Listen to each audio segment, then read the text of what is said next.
بندگان خدا آج کے دن اللہ نے دن کو تمہارے لیے عید کا دن قرار دیا ہے اور تمہیں بادشاہ بنایا ہے آج کے دن یہاں پر اللہ کا یاد کرو اللہ تمہیں یاد رکھے گا اور تم کو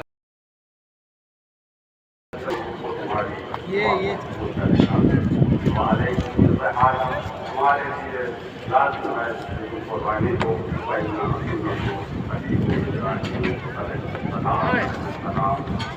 قربانی تمہارے والد ابراہیم سنت ہے اس خطے میں مولا کائنات نے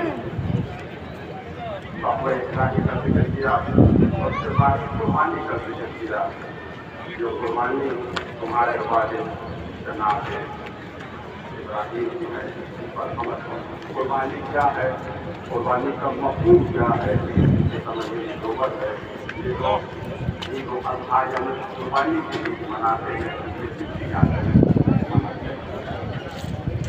اس کے بعد جناب ابراہیم نے جو کچھ کہا جو عمل کیا اس میں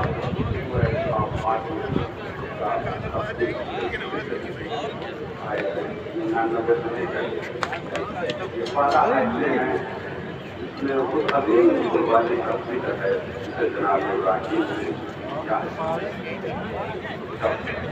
کو تھوڑا اس کے بعد جناب ابراہیم کہتے وقال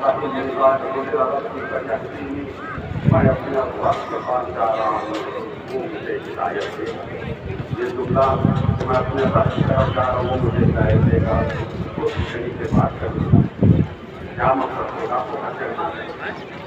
خدا ہر کہا ہے کیوں کروا رہے ہیں ایران میں اپنے رب کی طرف جا رہا ہوں جو مجھے ہدایت دے گا خدا کہاں پہ آئے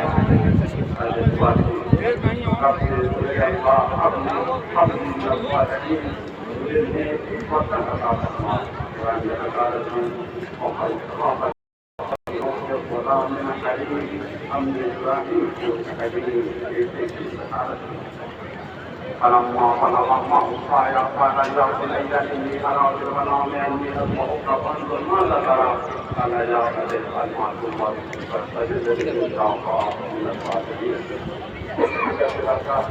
مولانا بڑا ہو گیا تو بیٹے نے باپ نے بیٹے سے کہا میرے وطن میں باپ میں مسلسل دیکھ رہا ہوں کہ میں تمہیں دفاع کر رہا ہوں تمہاری کیا رائے ہے بیٹے نے جواب دیا بابا جو حکم آپ کو ملا اس پر عمل کریں انشاءاللہ آپ کے ساتھ کرنے والے میں پائیں گے فلما اسلم وصلوا بالسبيل جب دونوں باپ ایسے تسلیم ہو گئے باپ کی بیٹی کو پریشانی سے بچ گیا ناديناه عند إبراهيم أن آواز دی ابراہیم سچ رویا ان میں كذلك نجزي المحسنين تمہیں بہت فرصت دکھایا ہم کسی طرح سے جزا دیتے ہیں نیک لوگوں کو إن هذا لهو البلاء المبين وفديناه بذبح عظيم وتركنا عليه في الآخرين إبراہیم بے شک بہت بڑا امتحان تھا جسے میں نے ذبح عظیم سے بدل دیا اور اس کا تذکرہ ہمیشہ کے لیے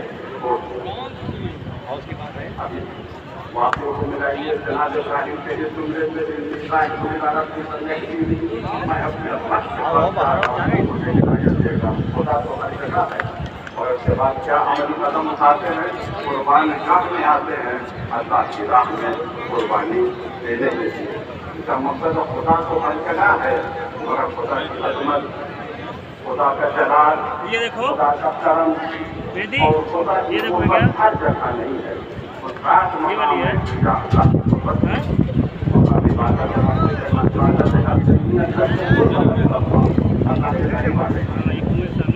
جو اللہ کے قریب آنے کا مقصد ہے یہاں کے سب پر مانوی ہر جگہ ہے مگر حقیقت میں قرب خدا کہاں ملے قرب خدا اگر میدان جہاد میں ملتا ہے قربان گاہ میں قرب خدا ملتا ہے جب اللہ کی راہ میں ہم قربانی सब अल्लाह के करीब आएंगे। कुर्बानी का मकसद ये है कि हम अल्लाह के करीब आएंगे। तो कुर्ब खुदा, रहमत खुदा, फज़ल खुदा, करम खुदा मैदान में मिलता है। कुर्बानी देने के लिए मैदान में जमा है, कुर्ब खुदा उसी के पास होता है। मैदान में प्यार करे, इंसान को कुर्बानी देने से डरे करे, वो अल्लाह की नज़दीक हो सकता है। कुर्बानी जनाब इब्राहिम ने दी है। आज उसकी याद में करोड़ों को हम जमा करके जाते हैं। इस कुर्बानी की बुनियाद क्या है? वापस बाप ने देखा था मना में होगा बेटा, मैं बाप से देख रहा हूँ, मैं तुझे बात कर रहा हूँ। जनाब इस्माइल बच जाते हैं, उनका आता है, उसकी याद में कुर्बानी की जाती है। तुम तमाम को करो।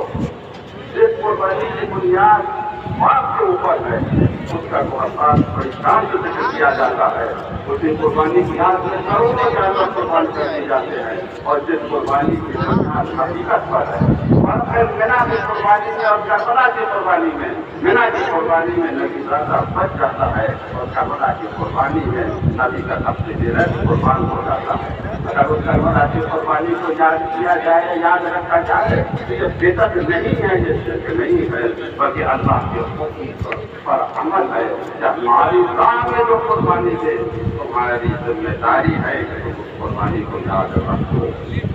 और अदीनाओं हो गए अभी हमने कुर्बानी को इससे अभी अजीब कुर्बानी चीजों के नाम में हुई, जहाँ बाप अपने हाथ से अपने फर्जन को दिफा कर रहा है, तो ये अल्लाह का हुक्म और फर्जन से कुर्बान हो रहा है।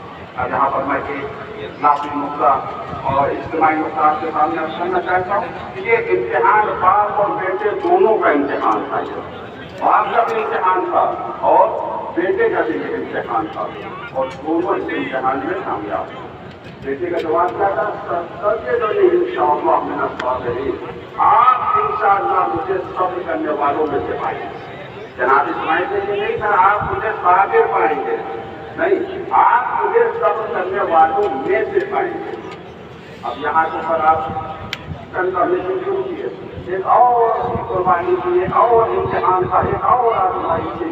कभी का जनाब मुद्दा की वो इम्तिहान का आजमाइश थी। जब जनाब कभी में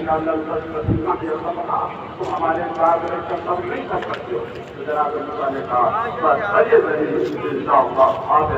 आप मुझे साबिर पाएंगे। जनाब मुद्दा ने नहीं कहा कि आप मुझे सब्र करने वालों में से पाएंगे, नहीं, आप मुझे साबिर पाएंगे। जनाब मुद्दा ने कहा इसका मतलब है आप मुझे साबिर पाएंगे। जनाब इस्माइल और जनाब मुद्दा के जवाब को मिलाए तो इखलासी और इज्तिमाई नुक्ता निकल के आता है। वो ये जनाब इस्माइल का जवाब था इंशाअल्लाह मिन अस्साबिरीन, आप मुझे सब्र करने वालों में से पाएंगे, यानी जमात से मिल गए, सब्र करने वालों के साथ मिल गए, इम्तिहान में कामयाब हो गए। जनाब मूसा तनहा रह गए, इम्तिहान में कामयाब हो गए।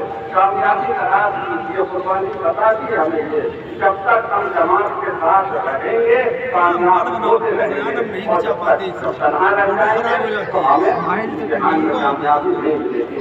आज कौमें तबाह हो जाती हैं, कौमें नाबूद हो जाती हैं, उनके तबाह होने का सबब और रीजन कोई खास नहीं है, सिर्फ यह है कि कौमों में इंतजार पाया जाता है। हर शख्स अपनी देर की मस्जिद बना रहा है, नहीं, आप मुझे इंशाअल्लाह सब्र करने वालों के साथ पाएंगे। हम एक साथ आ जाएं, जमात में आ जाएं, हमारे अंदर इत्तेहाद हो जाए, तो दुनिया की कोई भी ताकत हमें हरा नहीं सकती है। यह कुर्बानी हमें दर्द दे रही है। कुर्बानी की हकीकत ये है कि जब बाप ने बेटे को दफा किया और वो बेटा हकीकत में तो दफा नहीं हुआ, मगर बाप के शरीर में तो दफा हो गया। किसे सिखा किया? कुरान कहता है तुम्हें नेकी नहीं मिल सकती है अथवा तुम सकूँ, जहाँ तक कि तुम वो चीज खर्च करो जिसे तुम मोहब्बत करते हो, जिसे तुम चाहते हो। तुम्हें नेकी नहीं मिलेगी, मगर वो वक्त यही जब तुम उस चीज को अल्लाह की राह में खर्च करो जिससे तुम मोहब्बत करते हो। جان سے محبت کرتے ہو اپنی جان کو اللہ کی راہ میں پیش کرو، اولاد سے محبت کرتے ہو اپنی اولاد کو اللہ کی راہ میں قربان کرو، اس کا شہرت دولت جس سے تم محبت کرتے ہو اللہ کی راہ میں قربان کرو، تمہاری قربانی قبول